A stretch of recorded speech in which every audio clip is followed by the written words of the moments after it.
Hello and welcome to the Tabletop Games blog topic discussion.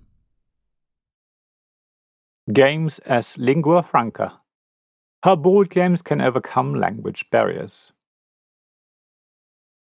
Board games are often seen as a way to bring people together.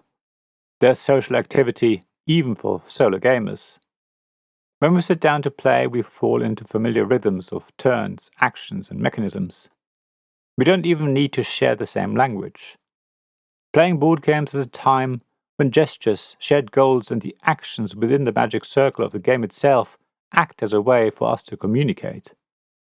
Board games themselves are like a shared language, where friendly rivalry, cooperative play, and everything else sometimes conveys more than words ever can. Modern board games are becoming increasingly language independent, with only the rulebook requiring translation. The components themselves often use colors, symbols, and simple diagrams to guide players. Iconography and consistent visual cues mean that once the rules are learned, the need for any language, spoken or signed, becomes almost irrelevant. Players from different countries may use a shared language, such as English, to introduce themselves, check if they're all happy to play a particular game, and maybe exchange a few pleasantries. However, once they sit down and the game begins, their superficial differences seem to just fade away. All they need now to communicate is the actions they take in the game. Iconography can be particularly effective when it's intuitive and easily learned. The clear resource symbols in Catan, for example, help players negotiate trades with gestures alone. Even without a shared vocabulary, players can point to sheep and show 2 fingers, then point to wood and show 4 fingers, and the other player will understand what they're trying to convey. When publishers include rulebooks in multiple languages, the barrier to entry is also lowered. Everyone can learn the rules in their own language and refer back to them during the game without needing constant verbal explanation. Coupled with a clear, language-independent design, players' confidence will increase, which is particularly important when someone worries that their understanding of language won't be able to keep up with the rest of the group. In fact, a clear rulebook and a clear language-independent design generally make any board game easier to learn and play. These games have a lower barrier to entry. Anyone who wants to play will find it easier, even if everyone speaks the same language. Yet, when people speak different languages, it's vital that everything is clear.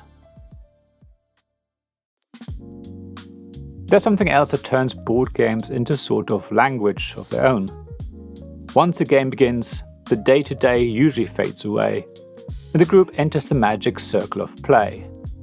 Within that circle, the rules, mechanisms, and objectives act as a common reference point. Cooperative games such as Pandemic demonstrate this beautifully.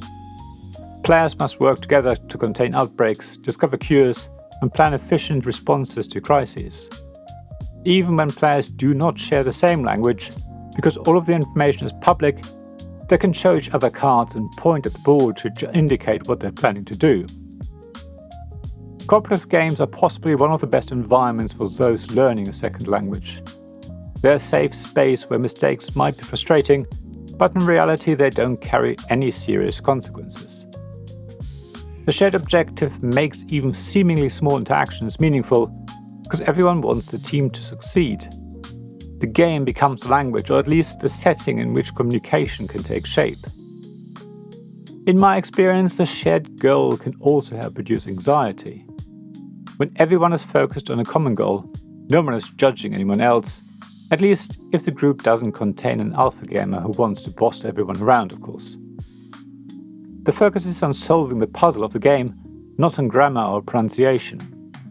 That's why I often recommend cooperative games for mixed language groups. They provide a unifying purpose that encourages contribution in whatever form each player is comfortable with. That feeling of a shared effort, grounded in the game's structured world, makes communication feel natural and even enjoyable. Speaking of non-verbal communication, when people don't speak the same language, gestures become a vital part of conveying meaning in any setting, as much as when playing board games. Gestures can narrow language gaps with surprising ease. Some games even encourage this in the way turns unfold that can be interpreted visually. In Tapestry, for example, progress along tracks, placement of buildings, and playing of cards all communicate intentions before a single word is spoken. The player leaning forward and eyeing a particular track often reveals their next ambition long before they declare it verbally. The components provide a canvas for understanding that does not rely entirely on speech. Of course, Tapestry relies heavily on text, whether on cards or player boards, so maybe it's not the best example, but I think you can see what I'm trying to say. Visual communication allows players to express ideas, even when the spoken language feels challenging. Something as simple as placing a building near a vital space, or pointing gently at a potential choice, can open dialogue that transcends vocabulary. Facial expressions and body language in response to someone else's actions convey a lot of meaning, whether amazement at a clever move or sympathy for someone's bad luck. These visual clues build rapport and create connections that words alone often struggle to properly frame, especially when someone isn't familiar with the language.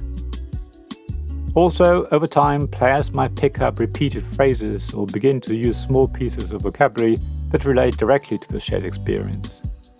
I always love it when non-verbal cues and the board game structure create an environment where everyone feels included because the game and the player's in-game actions do so much of the talking. Board games can also create social bridges across different cultures. They form a safe space where people can come together and join in a shared experience. Board games can provide structure and create a magic circle in which social situations can feel easier to manage. People unsure of their language skills can hide behind their in-game character or express themselves with the actions they take in the game. Board games can also teach others about another person's culture or background. Ofrenda, for example, can teach people about the altar so popular in Mexico. If someone brings a game from their home country, which is not well known abroad, they can share a little bit of themselves and their culture.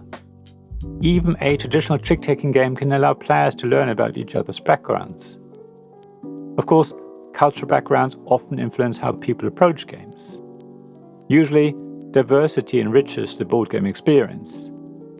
Players may interpret choices differently, value strategies based on personal preferences, bring storytelling elements inspired by their own traditions. These can spark conversation, maybe with gestures, and contribute to a warm atmosphere of curiosity and discovery. Lastly, when you play board games with the same group, you often develop your own shared language of table habits and in-jokes, which strengthen the bonds of the people around the table. In the end, one of the things that makes board games so special to me is the way that they allow people to meet on equal ground.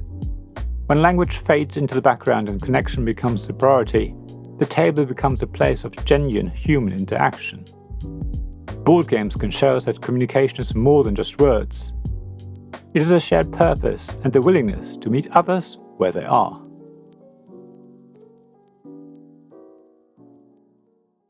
Thank you for listening to this Tabletop Games blog topic discussion podcast.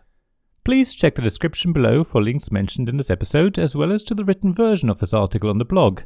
If you enjoyed this episode, please subscribe, give us some stars or leave a review. Please also tell your friends about me, and if you want to offer financial support, check out my Patreon and Ko-fi pages, links to which you'll find in the blog at tabletopgamesblog.com. So thank you again for listening, and I hope to see you again soon. This podcast was made possible by the generous help of my supporters.